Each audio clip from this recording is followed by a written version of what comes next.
사람은 이걸 잘 알아야 됩니다. 인간은 누구나 다 자기가 자기를 파괴하는 요소를 가지고 있어요.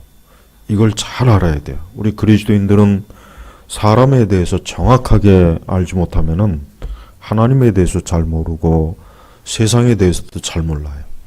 결국 그 무지함 때문에 스스로가 망하는 길로 가고 스스로가 어리석은 길로 가는 거예요. 가인은 자기 스스로 자기를 파괴한 사람이에요. 이 가인과 아벨, 아담과 하와가 타락하고 나서 하나님께서 그들에게 자녀를 주셨는데 대표적으로 가인과 아벨을 성경에서 계시했습니다. 아담과 하와는 많은 자녀들이 있어요. 아담과 하와에게 가인과 아벨만 있는 게 아니라 아담과 하와에게는 많은 자녀가 있는데 성령께서는 가인과 아벨만 계시한 거예요. 그러니까 우리는 어떻게 해서 가인이 아내를 얻었느냐, 그런 쓸데없는 그 어리석은 질문을 하면 안 돼요. 하나님께서는 우리에게 필요한 것만 계시한 거지 우리가 굳이 알 필요가 없는 것은 성경에 계시하지 않았기 때문에 창세기는 많은 우리가 굳이 알 필요가 없는 내용들은 하나님이 계시하지 않았습니다.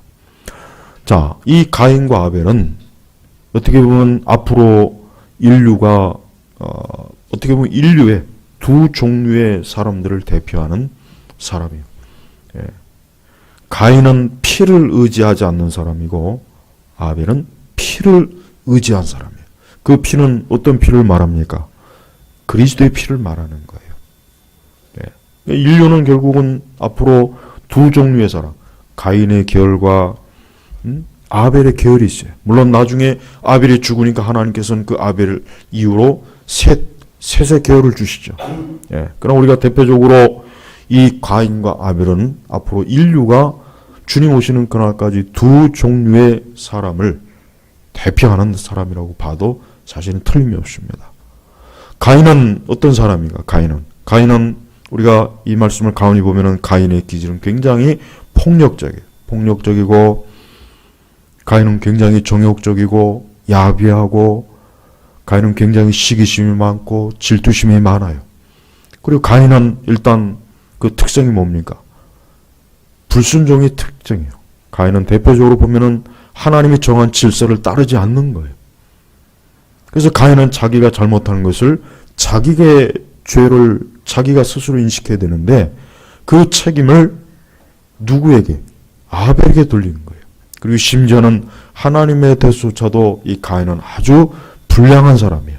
그래서 하나님에게 대꾸하고 하나님께서 그의 죄를 책망하고 그의 죄를 지적해도 가인은 눈 하나 깜짝하지 않을 정도로 아주 뻔뻔스러운 인간이 이 가인입니다.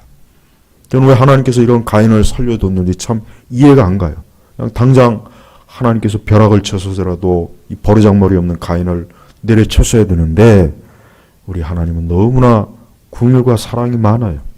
사실 하나님께서 만약에 그 진노하심대로 인류를 처리한다면 사실 살아남을 자가 없죠. 하나님께서는 이 가인에게도 긍휼을 베푸시는 걸 볼 때 하나님이 얼마나 은혜와 사랑이 많은지를 사실 알 수 있습니다. 자, 하나님께서는 이 가인의 죄를 다루십니다. 우리는 절대로 하나님께서 그냥 보고 넘기는 것이 있다는 걸 생각하면 안 돼요. 하나님 모든 걸 보시고 모든 걸 아십니다. 자, 아담과 하와가 이제 에덴 동산에서 쫓겨났어요. 그들이 왜 쫓겨났습니까?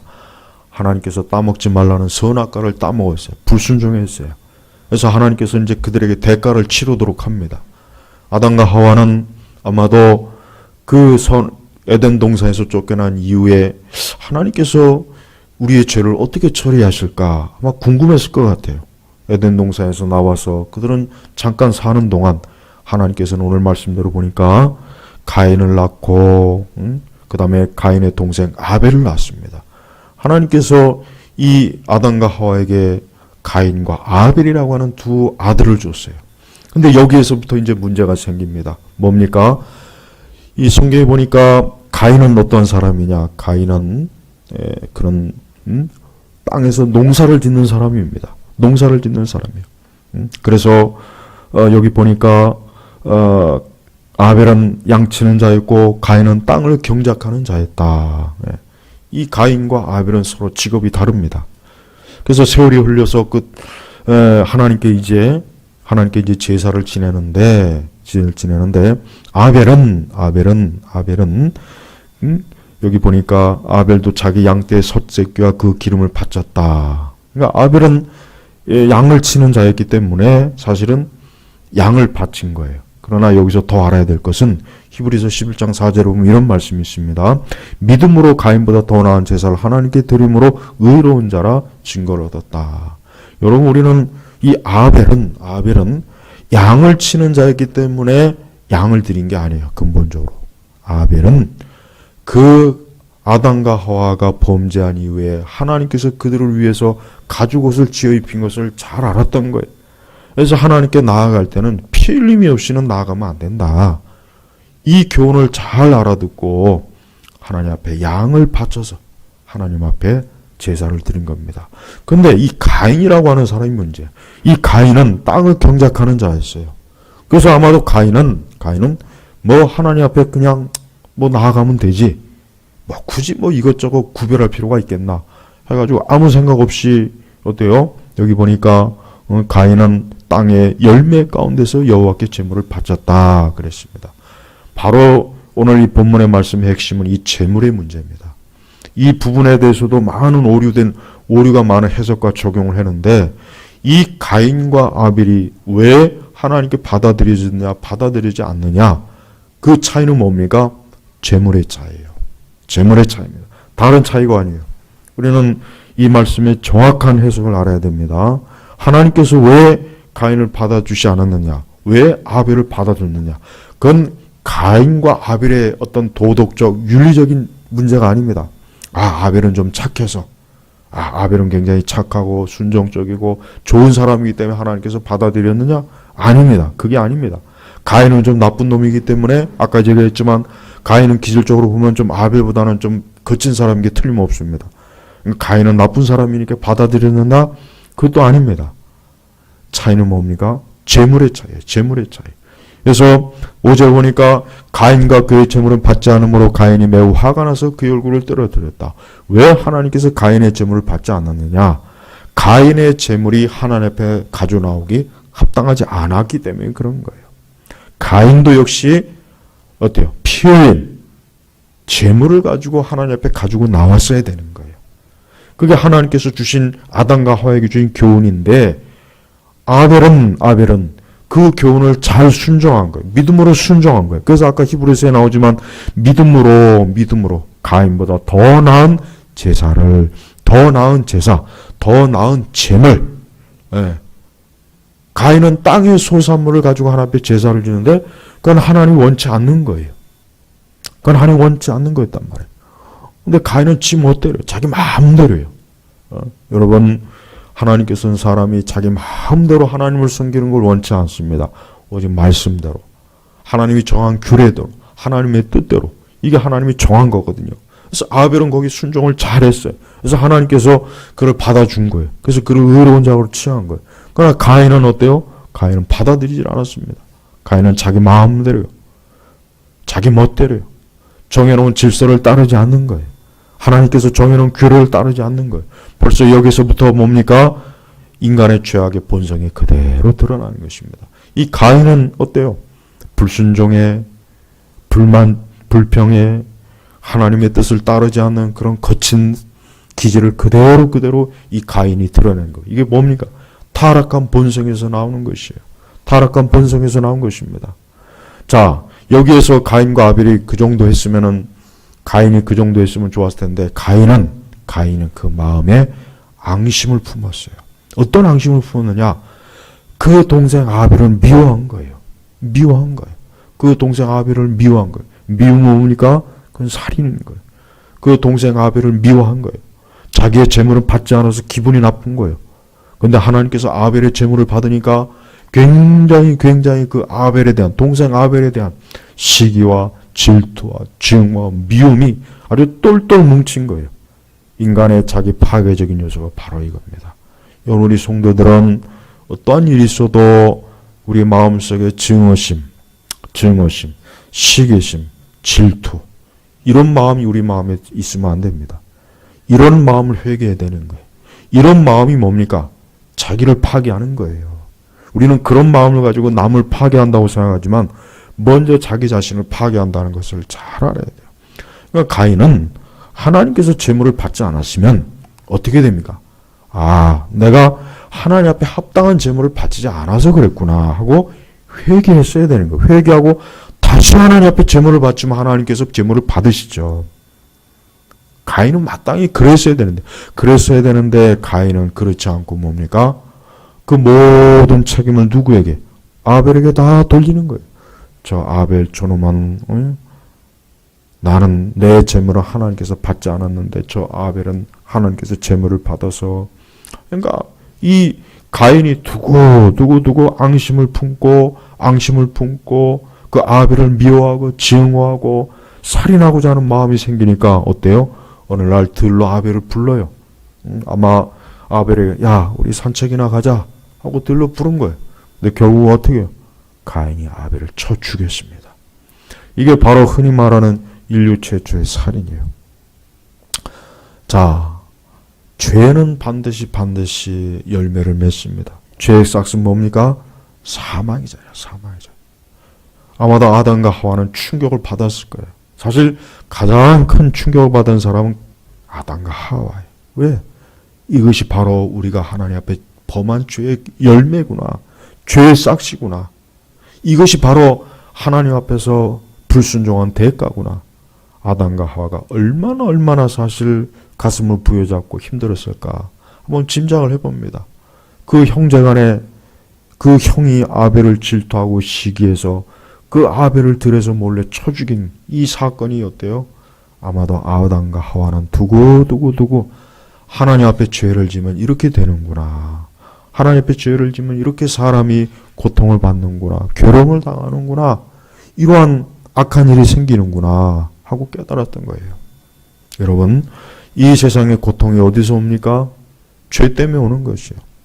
이 세상에 벌어지는 수많은 살인과 증오와 미움과 저주와 파괴가 사실 어디서 오는 겁니까? 사람에게서 오는 거예요. 사람의 죄 때문에 오는 것이에요. 이걸 우리는 다른 데 핑계대면 안 돼요.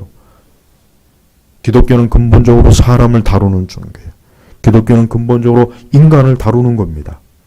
우리는 사람을 먼저 다루지 않는 이상은 우리는 그 어떤 것도 온전할 수가 없어요. 아무리 법을 완전히 만들고 제도를 완전히 만들고 모든 이 세상의 것들을 완벽하게 세팅해도 인간 자체가 잘못된 이상은 어때요? 불완전한 거예요. 그러니까 여러분 인류를 보십시오. 인류의 수많은 그 오랜 역사를 보십시오. 그렇게 많은 정부와 제도와 법과 수많은 그 많은 것들을 사람이 만들고 세우고 고안했지만 단 한 번도 완전한 적이 있습니까? 없었잖아요. 그러니까 인간은 절대 완벽한 지상낙원은 만들 수가 없는 거예요. 왜 그렇습니까? 인간의 마음이 문제이기 때문에 그래요. 그러니까 사람은 자기 마음을 바로 잡아야 돼. 기독교는 뭡니까? 마음을 새롭게 하는 거예요. 기독교는 마음을 새롭게 하는 거예요. 예. 기독교는 인간의 외적인 윤리와 도덕을 제시하는 게 아닙니다. 너 이렇게 살아라, 이렇게 행동해라. 아니에요. 그렇게 해서 될 것 같으면 이미 벌써 중국이나 우리 이 동양권은 이미 벌써 오래전에 지상 낙원이 됐어야죠. 안 그렇잖아요. 그렇게 좋은 인간의 윤리와 도덕에 대해서 완벽한 걸 얘기했지만 그런다고 해서 사람이 완벽해졌습니까? 못해졌어요. 왜 그랬습니까? 인간의 마음을 다룰 수 있는 것은 사람이 할 수가 없어요. 그걸 누가 할 수 있습니까? 오직 하나님만이 할 수 있는 거예요. 아벨은 그걸 잘 아는 거예요. 아벨은 자기가 하나님 앞에 나올 때 자기의 행위와 자기의 공로로 나아갈 수 없다. 자, 가인은 여기 보니까 땅의 열매. 이 땅의 열매라는 게 뭡니까? 자기 의예요. 인간의 자기 의를 말하는 거예요. 땅의 열매라고 하는 것은 자기 의예요. 사람은 자기의 공로나 자기의 선행이나 자기의 의를 가지고 의로워질 수가 없어요. 근데 가인은 무시했어요. 내 힘으로, 내 노력으로, 내 공로로 하나님 앞에 나가면 되는 거지. 무슨 뭐 피를 흘리고 제물을 잡고 난 그런 거 필요 없어. 내가 그런 걸 무시하고 하나님 앞에 나아가니까 대부분의 하나님께서 그의 제물을 받지 않죠. 제사를 받지 않습니다. 그러나 아벨은 잘 아는 거예요. 내 스스로 내 공로나 내 의지로 나갈 수 없다. 나 대신 누군가 피를 흘려야 된다. 나 대신 누군가 피를 흘려야 된다. 그 피를 가지고 하나님 앞에 나아가야 하나님께서 받아준다. 그 피를 누가 흘렸습니까? 예수님이 흘리신 거예요. 예수님이 흘리신 거예요. 여러분, 우리가 하나님께 예배를 드리고 하나님 앞에 기도를 하고 우리가 언제나 주님 앞에 나아갈 때는 우리 자신의 그 어떤 선행이나 의로 나가는 것이 아니라 누구로 인해서? 그리스도로 나가는 거예요. 그리스도로 나가. 바로 오늘 본문은 그걸 말해주는 것입니다. 가인은 자기 잘못을 인정하지 않았습니다. 가인은 자기의 잘못을 조금도 깨닫지 못했어요. 그리고 오직 아벨을 증오했어요. 아벨을 미워했어요. 그래서 결국은 아벨을 대적하여 8절로 보니까 아벨을 대적하여 일어나 그를 쳐 죽였다. 예. 근데 가인은 그 일로 인해서 어떻게 해요? 그 일로 인해서 사람들에게 미움을 받고 사람들의 증오심의 표적이 되어버렸습니다. 그래서 그가 나중에 그러잖아요. 자기가 너무 자기 형벌이 무겁다. 또 자기를 만나는 사람마다 자기를 쫓아와서 죽일까 두렵다. 그래서 이런 가인에 대해서 하나님께서 표를 줘갖고 그의 그 두려움에서 하나님께서 벗어나게 해주신 것입니다. 여러분 보세요. 그러니까 인간은 죄를 짓고 편안하게 살 수가 없습니다. 죄는 반드시 우리를 쫓아와요. 우리를 찾아냅니다.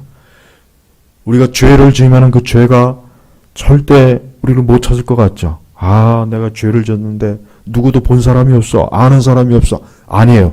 그 죄가 반드시 그를 찾아낸다 그랬어요. 성경에도. 또 지난 주일에도 그랬죠.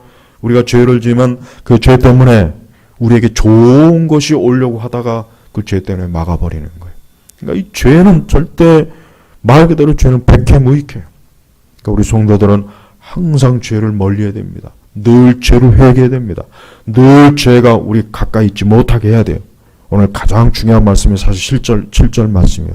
자, 하나님께서는 가인이 막 화를 내고 가인이 막 대들어요.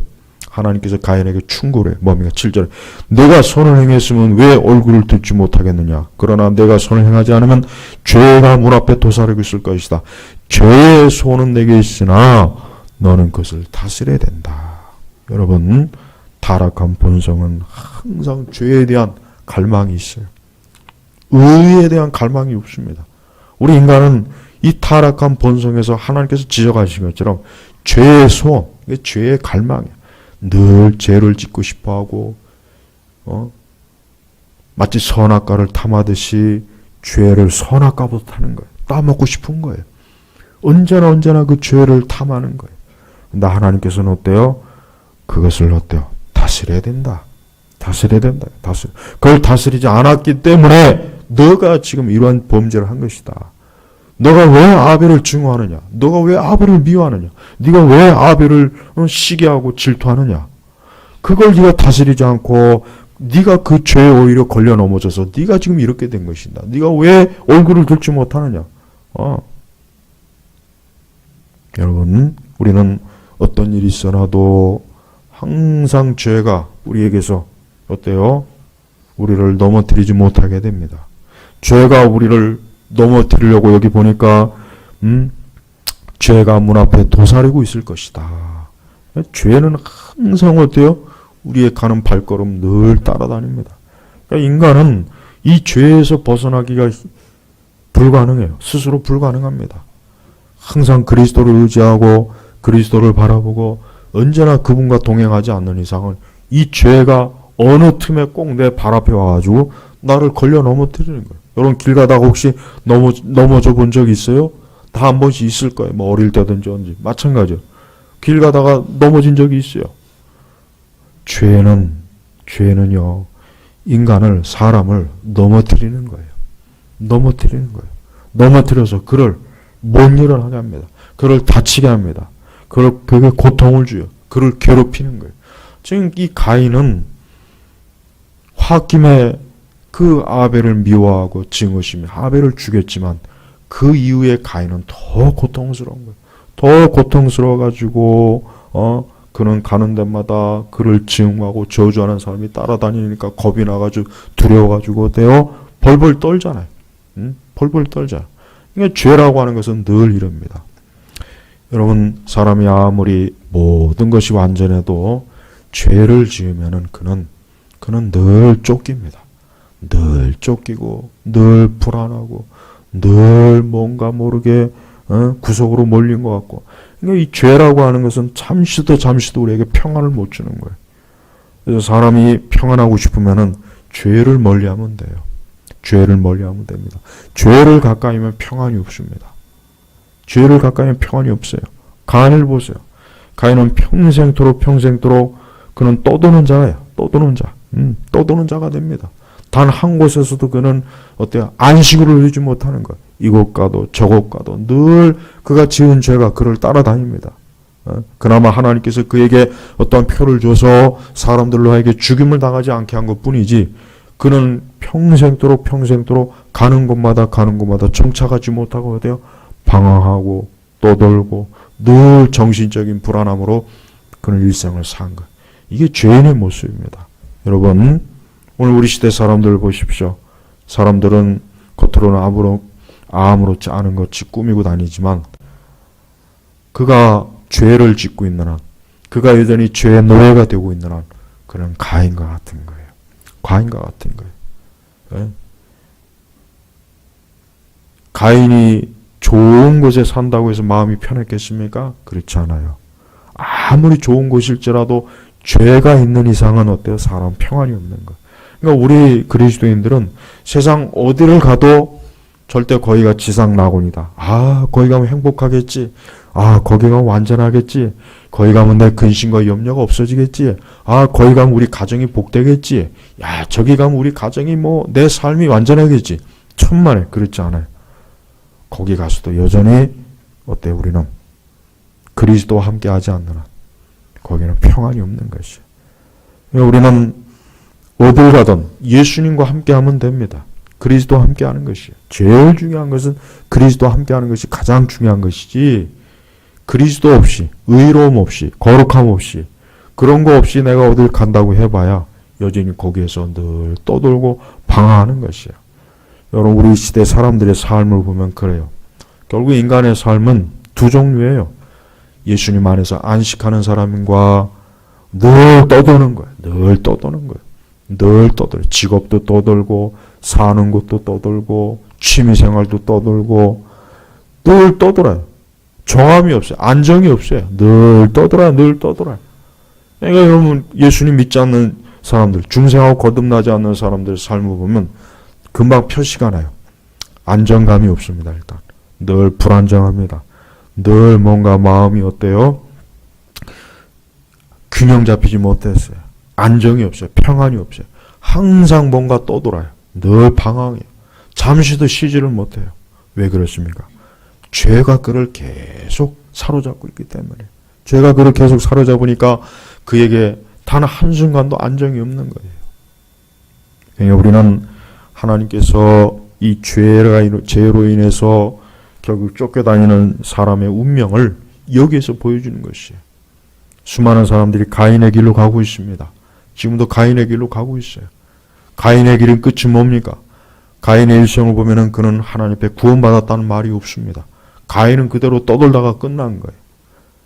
그러나 아벨은 어때요? 아벨은 히브리서의 말씀처럼 그런 의로운 인류 최초의 순교자가 누구냐? 아벨이에요, 아벨. 왜 그렇습니까? 그는 하나님 앞에 피의 제사를 드리다가 순교한 거야. 형한테 죽음을 당한 거 아니에요. 만약에 아벨도 그냥 그 형처럼 땅의 열매를 제사를 드렸다면은 아마 아벨은 죽지 않았을 거예요. 죽지는 않았을 겁니다. 그러나 어때요? 그는 피의 제사를 드리는 그것 때문에 어때요? 가인의 미움을 받은 거예요. 여러분, 오늘 우리 그리스도인들은 세상 사람들한테 미움을 받아요. 우리가 예수님을 믿고 그리스도를 따르고 그리스도의 말씀에 순종하고 그리스도와 함께 동행할 때 세상 사람들 우리를 싫어합니다. 미워해요. 근데 그게 싫다고 해가지고 세상 사람들과 또 가까이 지내보자 해서 그리스도와 멀어지면 그게 좋은 일이겠습니까? 아니죠. 안 좋은 일이죠. 절대 그런 길로 가지 마십시오. 우리는 세상 사람들이 우리를 핍박하던, 우리를 증오하던, 우리를 미워하던, 아니 심지어 우리를 죽이던, 우리는 끝까지 그리스도의 길로 가야 되는 것이요. 아벨은 그렇게 했어요. 아벨은 그렇게 해서 비록 죽었지만 하나님께서 이 아벨을 끝까지 기억하셨다가 히브리서에 그런 의로운, 히브리서도 그렇고 성경 전체에서 그런 의로운 자로 드러냅니다. 결국 아벨은 죽음 헛되지 않았습니다. 10절에 보니까 내가 무엇을 하였냐? 내 동생의 핏소리가 땅에서 내게 부르짖고 있다 그랬죠. 핏소리가. 아벨은 자기의 죽음이 억울한 죽음입니다 하고 하나님께 호소했어요. 근데 결국 이 피가 어떠한 피로 나중에 옵니까? 그리스도의 피로 오잖아요. 그리스도의 피로 이 아벨은 어때요? 위로를 받은 거예요. 위로를 받은 거예요. 우리는 예수 그리스도의 피가 얼마나 중요한지를 모르는 것 같아요. 많은 성도들이 그리스도의 피에 대한 그 어떤 영적인 감각이 자꾸 떨어져요. 여러분, 예수님의 피는 굉장히 귀중합니다. 우리가 찬송가 중에 그리스도의 보혈의 찬송은 물론 모든 찬송가가 다 귀하지만 그리스도의 피에 관한 보혈의 찬송은 특별히 더 중요해요. 왜? 그 그리스도의 피에 관한 찬송은 예수님을 높이는 거예요. 그리스도의 중보와 그리스도의 대속과 그리스도의 속죄를 드러내는 거예요. 그래서 우리는 예수님의 피에 관한 그 찬송을 많이 부르면 좋습니다.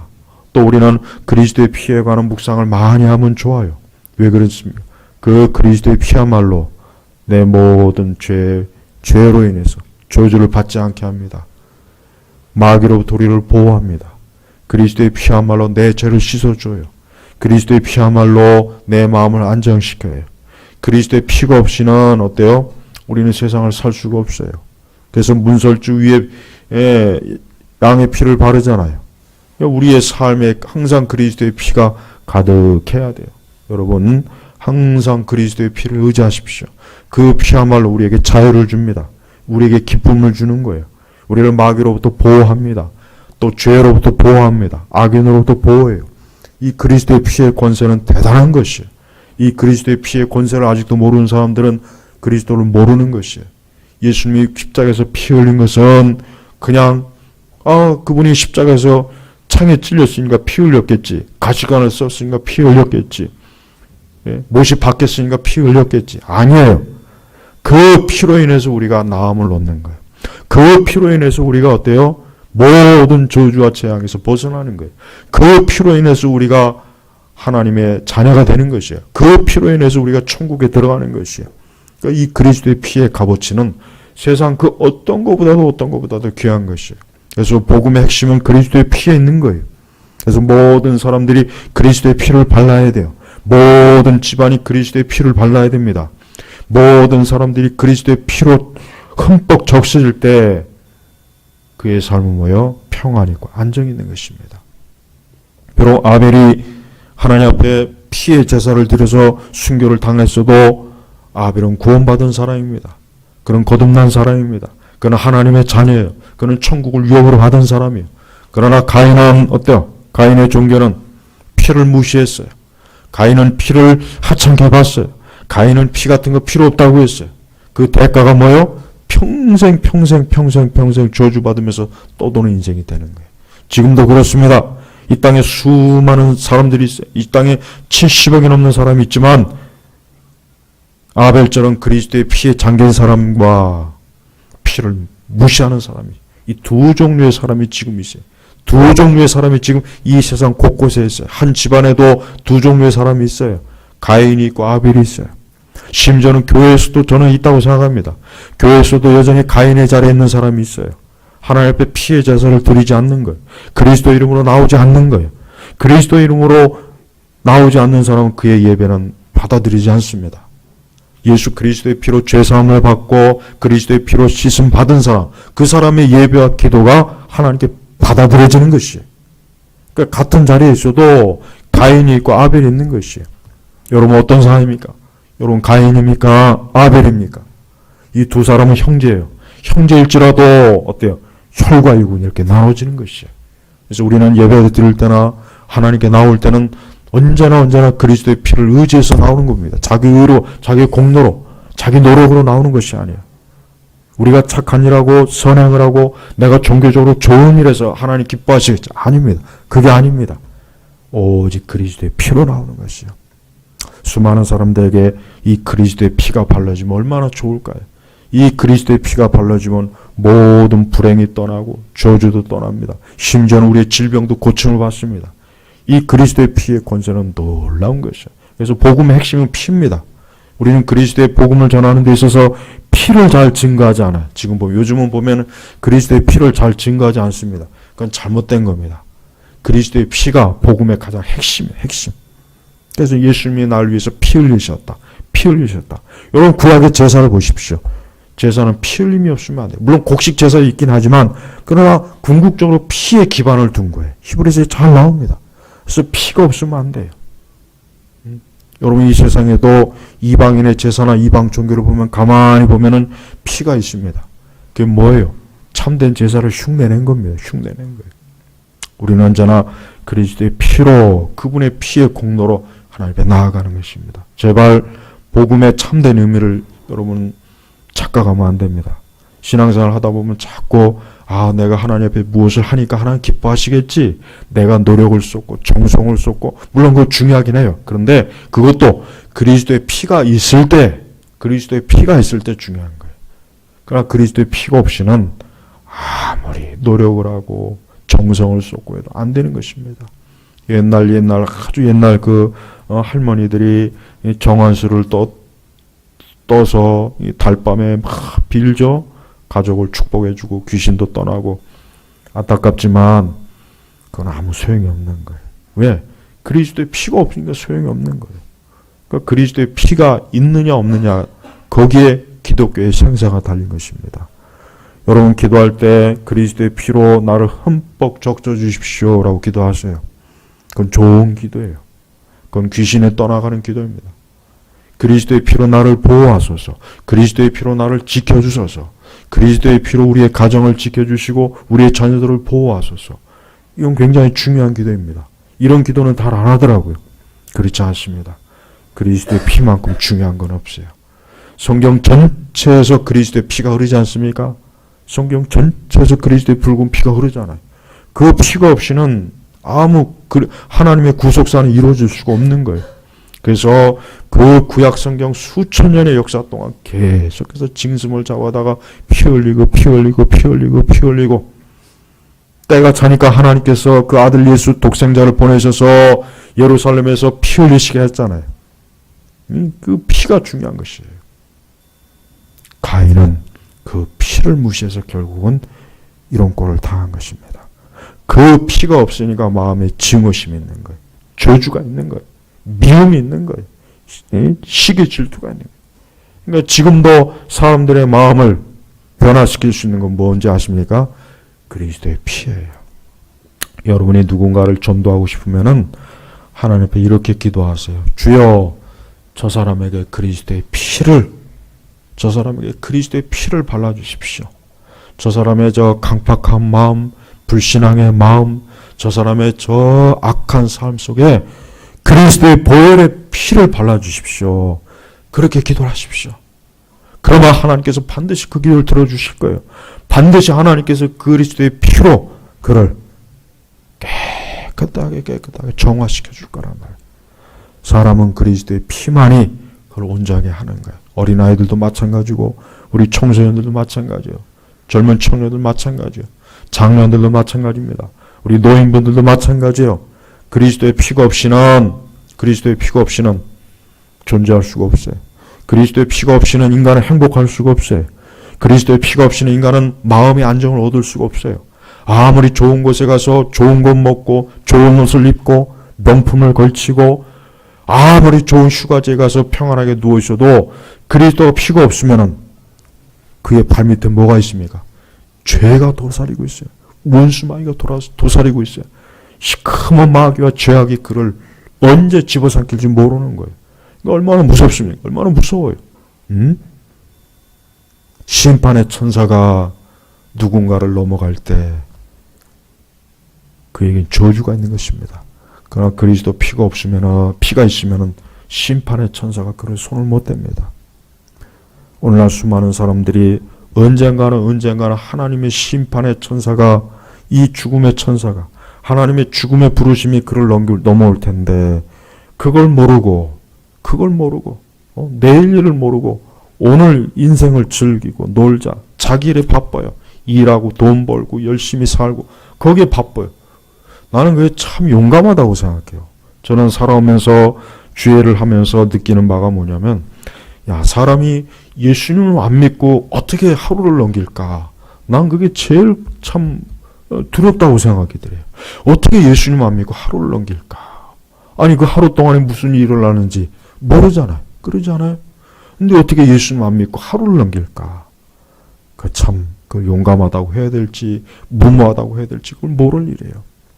오늘 이곳에 있는 모든 분들, 다른 메시지는 다 잊어도 좋지만, 그리스도의 피가 내게 있느냐, 없느냐. 이 메시지는 확실하게 오늘 좀 결정해야 돼요. 내게 그리스도의 피가 있는가? 내 심령에 그리스도의 피가 있는가? 우리의 집에 그리스도의 피가 있는가? 내 삶에 그리스도의 피가 있는가? 내 발걸음에 그리스도의 피가 있는가? 이 그리스도의 피가 있어야 됩니다. 그렇지 않으면 다 가인이 되는 거예요. 그렇지 않으면 다 가인의 길로 가는 거예요. 가인을 부러워하지 마세요. 가인은 저주받은 사람이에요. 우리 모두가 이 악한 세상, 어두운 세상, 죄악이 많은 세상, 그것으로 인해서 인간이 자기 스스로 자기를 파괴하는 요소로 인해서 오늘도 수많은 사람들이 불행과 저주의 길로 가잖아요. 그건 오직 그리스도의 피만이 막을 수 있는 겁니다. 우리 제나바 교회 성도 여러분, 올 한 해도 그리스도의 피로 흠뻑 적신 삶을 사세요. 매일매일 주여 오늘도 내 삶에 그리스도의 피를 넘치게 부으소서. 그리스도께서 십자가에 흘리신 그 피로 나를 덮으소서. 내 눈을 정결케 하소서. 내 마음을 정결케 하소서. 내 발걸음을 깨끗게 하소서. 매일매일 그러한 기도로 그리스도로 충만하시기를 주의 이름으로 축복합니다. 기도하겠습니다. 하나님 아버지 감사합니다. 오늘도 이 가인과 아벨을 통해서 예수 그리스도의 피가 얼마나 우리 인생에 중요한지를 말씀을 증거했습니다. 오늘 말씀을 들은 모든 귀한 영혼들이 모두가 그리스도의 피로 흠뻑 적신 가장 복된 인생이 되도록 축복하여 주옵소서. 감사하며 우리 주 예수님의 이름으로 기도 올렸습니다. 아멘.